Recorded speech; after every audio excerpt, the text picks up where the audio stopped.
komponen THR dan gaji ke-13 tahun 2023. Assalamualaikum warahmatullahi wabarakatuh. Welcome to my channel, Hermawan Haryati, channel yang berbagi seputar dunia pendidikan dan pariwisata. Mudah-mudahan apa yang saya share bermanfaat bagi kita semua. Buat kawan-kawan yang baru bergabung, mohon keikhlasannya untuk tekan like, comment, and subscribe. Terima kasih. Pada kesempatan kali ini saya akan berbagi sebuah informasi penting, sebuah surat dari Kemenpan RB Republik Indonesia tertanggal 15 Februari 2023, hal kebijakan pemberian tunjangan hari raya dan gaji ke-13 bagi aparatur negara, pensiunan, penerima pensiun, dan penerima tunjangan tahun 2023. Adapun surat ini ditujukan kepada yang terhormat Menteri Keuangan di tempat. Isi suratnya sebagai berikut. Memperhatikan Undang-Undang Nomor 28 Tahun 2022 tentang Anggaran Pendapatan dan Belanja Negara Tahun Anggaran 2023, serta memperhatikan Nota Keuangan Anggaran Pendapatan dan Belanja Negara Tahun Anggaran 2023, kami sampaikan beberapa hal sebagai berikut. 1. Dasar hukum. Ada 4 dasar hukum di sini. A.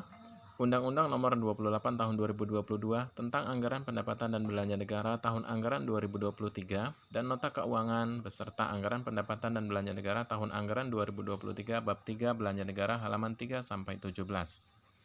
B. Undang-Undang Nomor 17 Tahun 2023 tentang Keuangan Negara. C. Undang-Undang Nomor 12 Tahun 2011 sebagaimana telah diubah terakhir dengan Undang-Undang Nomor 13 Tahun 2022 tentang perubahan kedua atas Undang-Undang Nomor 12 Tahun 2011 tentang pembentukan peraturan perundang-undangan, dan D.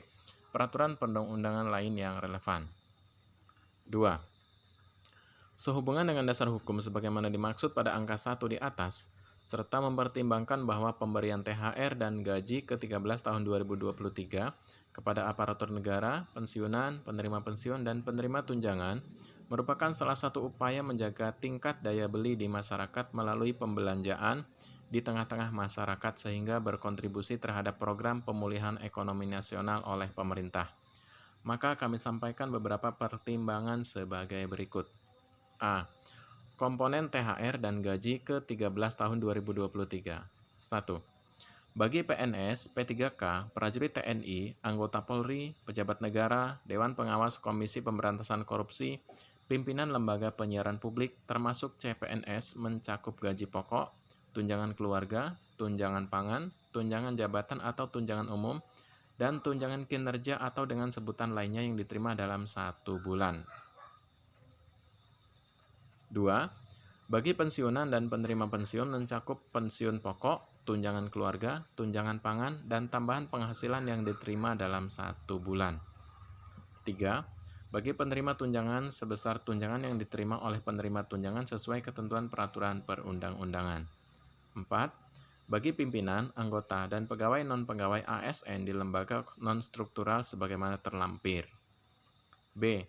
Penerima THR dan gaji ke-13 tahun 2023 terdiri atas 1. PNS dan CPNS, P3K, prajurit TNI, anggota Polri, dan pejabat negara. Diberikan juga kepada pensiunan, PNS, TNI, Polri, dan pejabat negara, penerima pensiun, dan penerima tunjangan. Nah, termasuk 1. Wakil Menteri, 2. Staf khusus di lingkungan kementerian atau lembaga, 3. Dewan Pengawas Komisi Pemberantasan Korupsi, 4. Pimpinan dan anggota Dewan Perwakilan Rakyat Daerah, 5. Hakim ad hoc, 6. Pimpinan dan lembaga non-struktural, ketua, kepala atau dengan sebutan lain, wakil ketua, wakil kepala atau dengan sebutan lain, sekretaris atau dengan sebutan lain atau anggota. 7. Pimpinan BLU, BLUD, Dewan Pengawas dan Pejabat Pengelola. 8. Pimpinan LPP, Dewan Pengawas dan Dewan Direksi. 9. Pejabat yang hak keuangan atau hak administratifnya disetarakan atau setingkat menteri, pejabat pimpinan tinggi, administrator, dan pengawas. 10. Pegawai atau non-pegawai aparatur sipil negara yang bertugas pada instansi pemerintah, termasuk pegawai atau non-pegawai aparatur sipil negara yang bertugas pada lembaga non-struktural, instansi pemerintah yang menerapkan pola pengelolaan keuangan Badan Layanan Umum Daerah, lembaga penyiaran publik, dan perguruan tinggi negeri baru, berdasarkan Peraturan Presiden Nomor 10 Tahun 2016 tentang dosen dan tenaga kependidikan pada perguruan tinggi negeri baru. Dan 11. Aparatur negara lainnya sesuai dengan ketentuan peraturan perundang-undangan. Jadi itu tadi beberapa orang yang berhak untuk menerima tunjangan hari raya dan gaji ke-13. C. Rencana waktu pemberian THR dan gaji ke-13 tahun 2023. 1. THR diberikan paling cepat 10 hari kerja sebelum tanggal Hari Raya Idul Fitri tahun 2023. Hari Raya jatuh pada tanggal 22 dan 23 April 2023.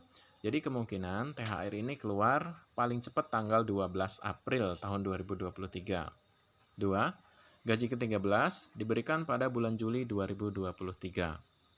Sehubungan dengan hal-hal sebagaimana dimaksud di atas, kiranya Ibu Menteri Keuangan dapat segera memberikan pertimbangan prinsip besaran anggaran THR dan gaji ke-13 tahun 2023 kepada aparatur negara, pensiunan, penerima pensiun, dan penerima tunjangan.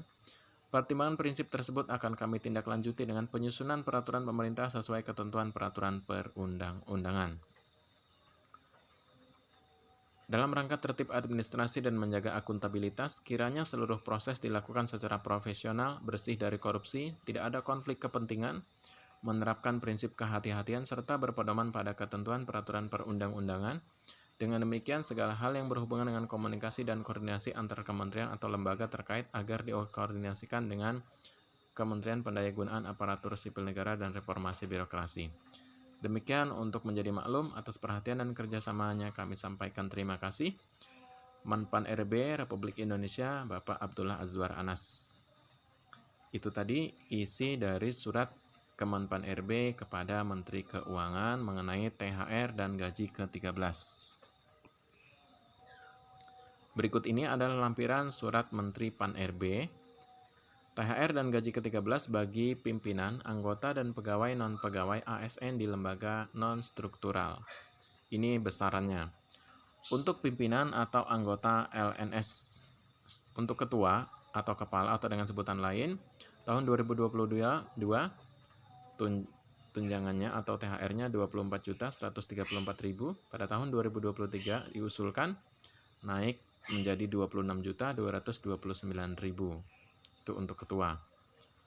Sedangkan untuk pegawai eselon 1, 2, 3, dan 4 besarannya antara 8 juta sampai 20 juta. Kemudian untuk pegawai atau non-pegawai aparatur sipil negara yang bertugas pada instansi pemerintah, ini sesuai dengan jenjang pendidikan. Untuk pendidikan SD, SMP, atau sederajat, masa kerja 10 tahun, 10 sampai 20 tahun, masa kerja di atas 20 tahun, besarannya antara 4.200.000 sampai 3.500.000.